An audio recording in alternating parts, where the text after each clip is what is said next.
The Confederation Emergency Council fell silent as Hazel walked through the reinforced doors.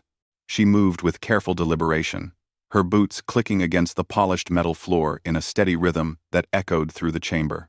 On her left shoulder perched Kivrex, his rust-colored fur matted with dried blood. On her right sat Talana, trembling despite the thermal wrap around her small frame, and cradled against Hazel's chest, wrapped in what remained of the human's jacket, was little Orn, the youngest of the 3 Velkan cubs. Ambassador Threll 9 stood from his seat, his crystalline form refracting the harsh emergency lighting. "Commander Hazel, we did not authorize a rescue mission to—" "With respect, Ambassador," Hazel interrupted, her voice level but carrying an edge that made several council members lean back.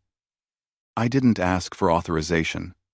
Lot, she continued walking, past the rows of seats filled with representatives from 47 species, until she reached the medical team, waiting at the side of the chamber. Only then did she carefully lower herself to one knee, allowing the Velkan cubs to be taken by the medics. Kivrex hissed weakly as he was moved. Talana's claws dug into Hazel's shoulder, reluctant to let go. "It's okay, little one," Hazel whispered, gently prying the cub's digits free. "You're safe now. I promise." Luke appeared from the medical team, his face drawn with exhaustion. He'd been monitoring the situation from orbit for the past 6 hours, feeding her intelligence through the crumbling communication network. "All 3 are stable," he said quietly, then added for her ears only, "You shouldn't have done that alone." "Didn't have time to wait for backup," Hazel replied, straightening. Her left arm hung at an awkward angle, dislocated shoulder, probably, and her uniform bore scorch marks from plasma fire. The building was coming down. "Commander," Threll 9's voice rang out, "you violated Confederation protocol by entering a designated hostile zone without clearance. You endangered yourself and potentially compromised our negotiations with the Krell Dominion." Hazel turned to face the council. Her jaw was set, and when she spoke, every being in the chamber heard the steel beneath her words.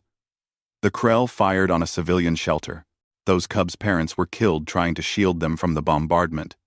When I arrived, Orn wasn't breathing." She paused, letting that sink in. "So no, Ambassador. I didn't wait for your clearance. I didn't wait for your negotiations. 3 children were dying in rubble, while this council debated the proper diplomatic channels to express concern."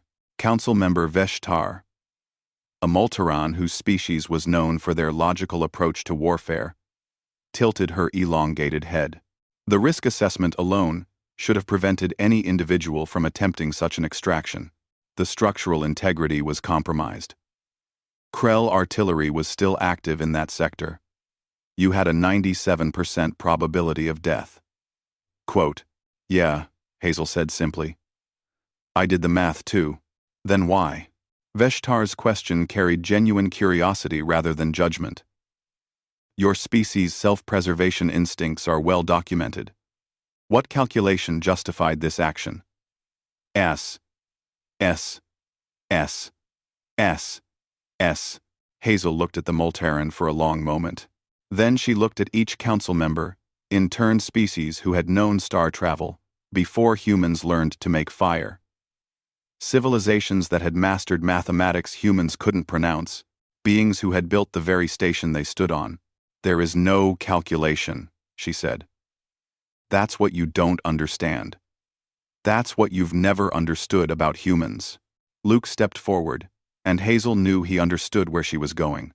He'd been with her long enough to recognize that particular tone, the one she used when she was about to explain something fundamental about their species that the Confederation continued to find incomprehensible. "Your species make decisions based on logic? On probability? On survival optimization?" Hazel continued. "You've told us 100 times that this is what makes civilizations endure. And maybe you're right. Maybe that's why you've survived so much longer than we have. Maybe you're right. Maybe you're right. Maybe you're right." She gestured toward the medical bay where the cubs were being treated. "But humans? We're not built that way.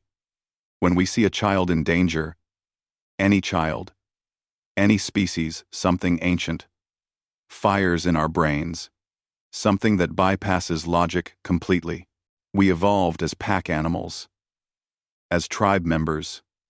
Who protected the young at any cost. It's irrational. It's inefficient. It's probably going to get us killed one day. Hazel took a step forward, and despite her injuries, despite being one human facing a council of advanced beings, she seemed to fill the space. But it's also why we'll walk into a collapsing building when everyone else is calculating acceptable losses.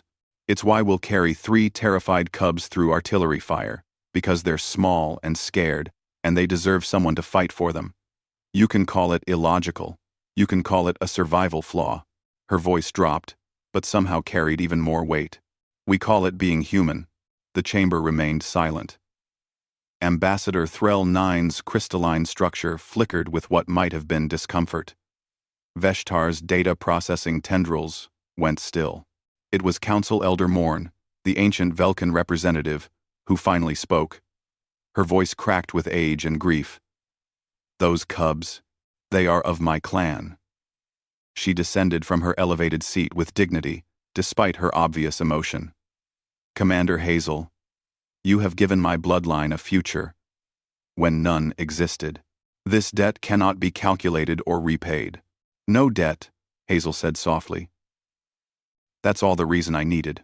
Luke moved to support her as her legs finally began to shake from exhaustion and blood loss. We should get you to medical, he murmured. As they turned to leave, Veshtar spoke again. Commander Hazel, we still do not understand your species' logic. But perhaps understanding is not always necessary. She paused, her translator struggling with the next word. Thank you. Hazel managed a tired smile. We'll keep doing things our illogical way, council member. Someone has to be crazy enough to think every life is worth saving. The human walked down the corridor once more, this time leaning on her companion, leaving behind a council that was beginning to realize that humanity's greatest weakness might also be its most terrifying strength.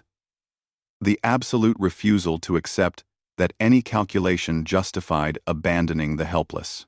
In the medical bay, 3 Velkan cubs slept peacefully, alive because one human had decided that mathematics didn't matter when weighed against tiny heartbeats.